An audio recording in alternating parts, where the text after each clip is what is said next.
Itariki 25 z'ukwezi kwa12 i Babuloni niyo tariki basenga ku Imana cyitwa Bayali buri mwaka.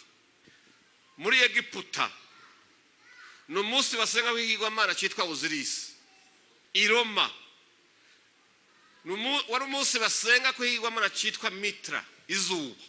Iyo tariki ya 25 yahindutse ryari iza mu isengero gute, tuyemera gute nk'umunsi w'ivuka rya Yesu Kristo.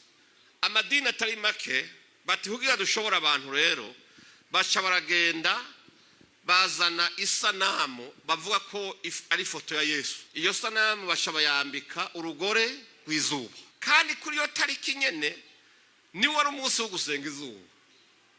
Noneho akinyoma kimwe je ndakibona neza. Ninde yafotoye Yesu? Ni studio iyihe yasohoye ifoto ya Yesu? Marayika igihe yabonekera Mariya yamubwiye ngo uzosaminda uvyara. Yarigeze amubwira ngo uzovyara mu 7 cyangwa mu 8.